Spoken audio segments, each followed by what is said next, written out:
What's good about this story, it's not only personal, but it's showing how big and how popular the show is getting. Nice. You know what I'm saying? I can feel the growth. Can you feel the buzz? It's like a vibe out there. Huge. It's like just a candle flickering out at sea, out in just the middle. Soggy match. You kind of feel it sometimes. Yeah. Soggy match in your pants. So yesterday, I finally adopted a cat. I got somebody in my life, yes. And I went through the Humane Society, a great place right here in New York, great people. But they put you through this whole adoption process, which takes a couple weeks, actually. You fill out an application, go in there, do fill out an application, get a gun, and shoot it. It's easier to get a gun than a cat. It's easier. You're right, AK. Anyway, you go through this process of application.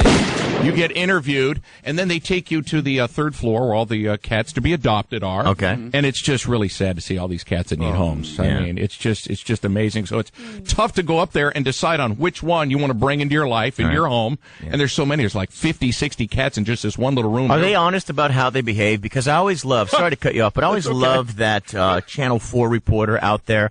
Well, today, and it's a PSA, it's something that they have to do to make the station look good. Yeah. Today, we're adopting little kitty so-and-so. He's just the sweetest thing. And it just comes up and rips the person's balls off. Takes their eyes out. Turns into a wildcat. And it's got takes the leash the toupee wrapped off, and then it throws it to the ground and urinates on it. Back to you, Stan.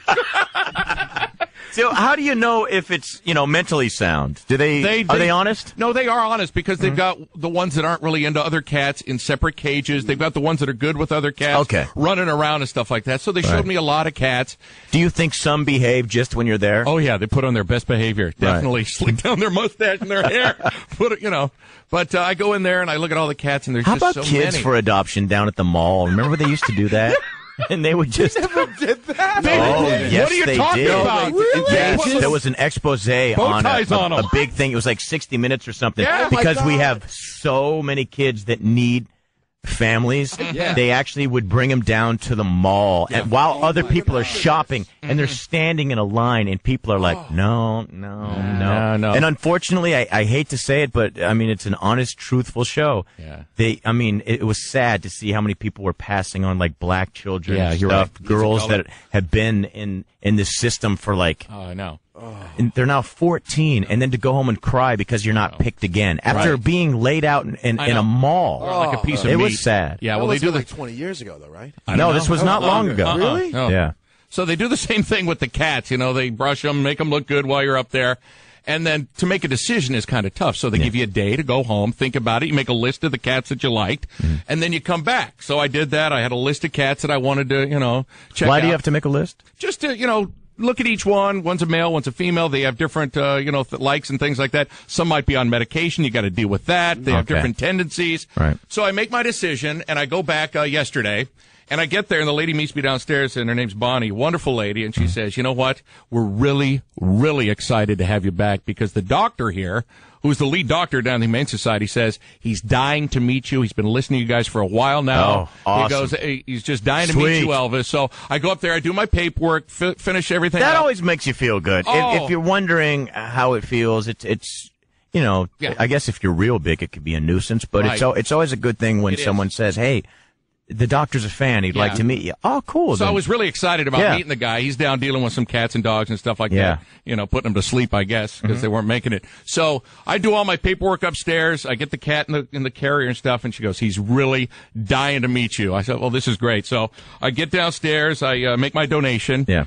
And she goes, Doctor, I can't remember his name. Sorry, Doctor, I can't remember his name. And he goes, Elvis Duran, I've been dying to meet you. Right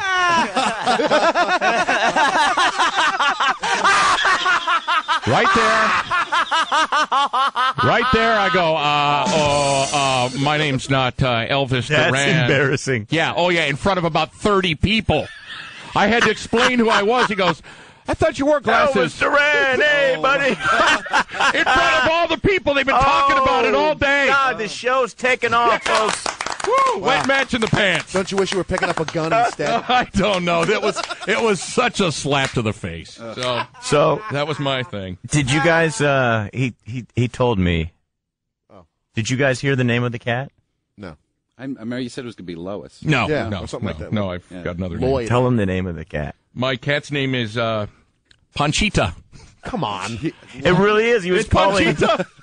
Panchita. What the hell's wrong with you? Because it Here's the funny thing about it. When we had Gary Spivey, a psychic that we just can't nail it anymore. For us, yeah. He didn't even say goodbye out of town. No, I said, call me if you want to do I didn't dinner. even hear from him. He slipped right out of town. He Yeah. knows he did so bad. I'm kidding. But he So- knew that was going to happen. When Gary, that's the thing, he doesn't. When it comes to his own business decisions, No. I mean, No he'll idea. get a vision of, I need to go buy up some oil wells, and he will, two of them, and they're just dry and sand. Terrible. Upside down. Why didn't I see that? You got to, like, erect it yourself. Not the best with money. Pour the So- oil in? Panchito, there's a guy out there that's one of our listeners named Panchito. Mm-hmm. We, in our hallways now, hear all these people saying, Panchito! Hello. See you, And Panchito. it all derived from this call. All right, Panchito in Jersey. What's up?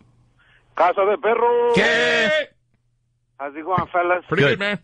I got a question for Gary. I got in a car accident like 3 years ago, and I sued. How does that look? Am I going to win? It feels like they sued the wrong person or something. They had to be. There's a 2-part lawsuit.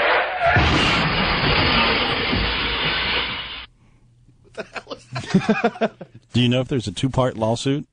No, it was me against the other driver that hit me. Okay. Did they sue the 1, insurance 2. company, or did they sue the other driver, or did they? Was there 2 seats in the other car? No. There's Was actually. there 2 bad attitudes out No, there they- after the they- thing happened? I see his attorney going after something where there's no Was money. it a 2-door? No. Right. Okay.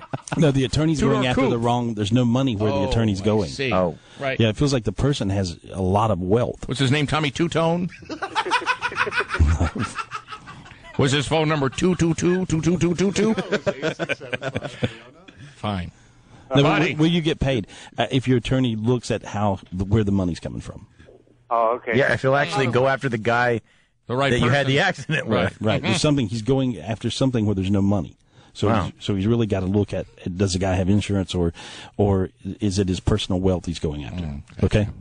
Okay, I have another question. Yes, my sir. wife Go is ahead. My wife is pregnant. How does that look? Not yours. No, it's yours. Good. So sorry, I saw amigo. 10 fingers, 10 toes, healthy baby. Says it's going to go well. Okay. All right, All buddy. right, Doug, thanks. Thanks, All right, buddy. Panchito. Tommy in Long Island. Hello. Thanks, Panchito. Thanks, Panchito. Thank you, Panchito. Thanks, amigo Panchito. I mean, when you decide to put on that Latin flavor, you've got it. Hey, thank you very much, do you Panchito. think I could go down South America and just like vibe with the locals? Thanks, Panchito. Don't even change your name. Hola. Thank you very much, Panchito. Adios, amigo Panchito. Panchito. Let's go to Tommaso in Long Island, though. Hello? So this name Panchito, he's an actual listener, but it's been growing around the office. If you're just tuning in, Elvis has named his cat that he just adopted, Panchito. Yeah. Let me ask you this: do you think?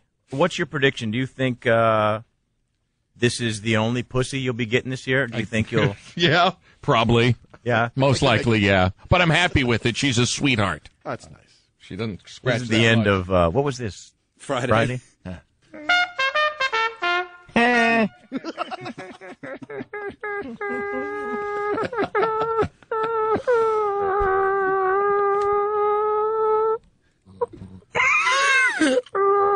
Panchito, I love you, Panchito. Goodbye, happy birthday, Panchito.